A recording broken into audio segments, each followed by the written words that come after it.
En la era digital, donde la información fluye sin cesar y las voces se multiplican, emergen nuevas formas de violencia y discriminación. Hoy exploraremos cómo la posmodernidad y la heterofobia se entrelazan en la violencia digital hacia el colectivo LGTBIQ+.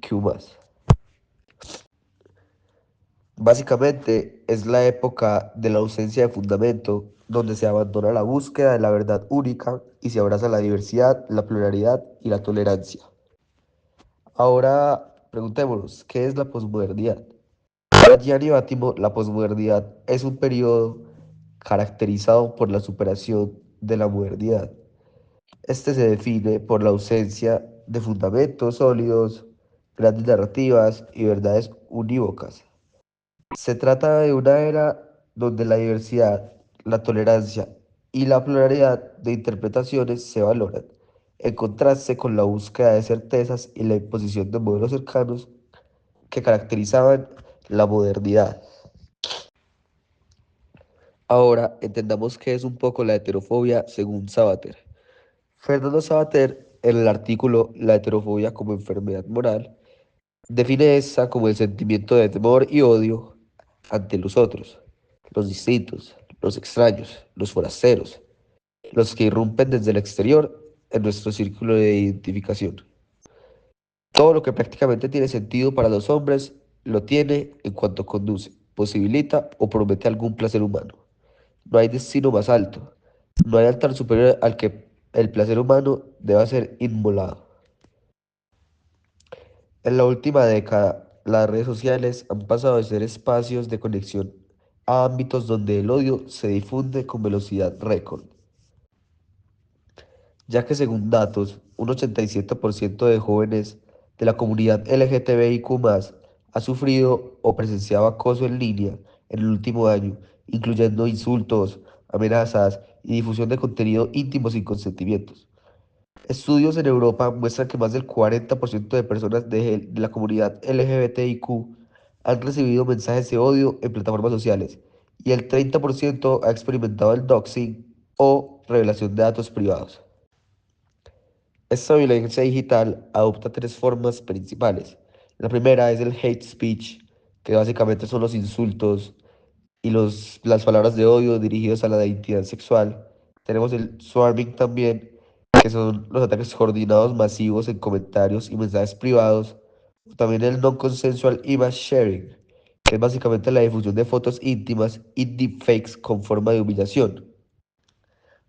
La agresión constante en línea genera ansiedad, depresión y en casos extremos conductas suicidas. El 26% de los jóvenes de la comunidad LGTBIQ+, han considerado quitarse la vida tras un episodio de ciberbullying. Gianni Bátimo señala que en la posmodernidad el poder ya no reside en grandes instituciones monolíticas, sino en redes difusas de comunicación, las cuales operan por persuasión más que por coacción. Este nuevo poder transparente es apenas visible, pero ejerce un influjo constante a través de flujos de información. Las plataformas de redes sociales utilizan algoritmos de recomendación que priorizan contenido que genera mayor interacción sin discriminar entre positivo o negativo. Varios estudios muestran que el discurso de odio obtiene niveles de engagement hasta un 20% superiores al contenido neutro, esto impulsando su difusión. En espacios postmodernos, los usuarios tienden a agruparse en comunidades afines donde las opiniones se refuerzan mutuamente. Este filtro burbuja convierte la heterofobia en norma dentro del grupo, legitimando muchas actitudes de rechazo. Ahora, en muchos foros se acepta sin discusión el discurso de víctimas históricas o las minorías, cuando se dirige contra heterosexuales, generando un doble estándar moral. El relato de emancipación se vuelve una justificación de exclusión activa. Mensajes que usan el lenguaje de derechos humanos, como por ejemplo no más privilegios, para rebajar a los heterosexuales a un estatus de opresores, cuando en realidad son el grupo normativo. Algún ejemplo concreto de este es, por ejemplo, la ironía justiciera. En redes puede sonar como, por ejemplo, que los heteros paguen por los signos de opresión. El efecto paradójico que este causa es reforzar el odio bajo la bandera de la equidad. O por ejemplo, también tenemos el discurso de la exclusión simbólica. En redes podemos verlo con el hashtag heterodetox. El efecto paradójico que este causa es, por ejemplo, que convierte la norma en un objeto de marginación. Ahora, el impacto moral de este es, por ejemplo, la deslegitimación del discurso de derechos, ya que al invertir el estigma se debilita la fuerza moral de cualquier reclamo de justicia social, o también la confusión de responsabilidades, ya que dificulta distinguir cuando una crítica es legítima o es un ataque discriminatorio.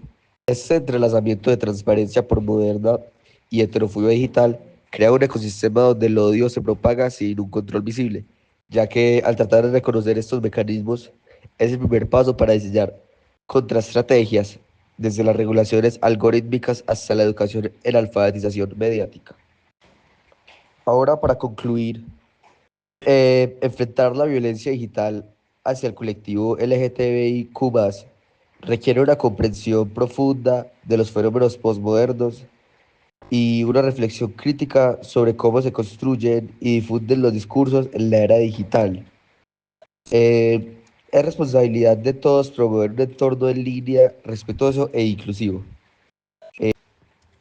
Y la fragilidad de toda norma, ya sea moral, social o identitaria, se vuelve evidente cuando en la sociedad transparente posmoderna de Bátimo, cualquier discurso puede viralizarse y revertirse en su contra de su propio emisor. La heterofobia digital es el espejo de esa fragilidad. Muestra que el estigma no es un atributo fijo de un grupo, sino una fuerza que circula y puede dirigirse a quienes antes lo ejercían. En ese reflejo roto comprendemos que la verdadera inclusión no se logra restringiendo voces, sino reconstruyendo puentes de empatía y responsabilidad compartida en cada interacción en línea.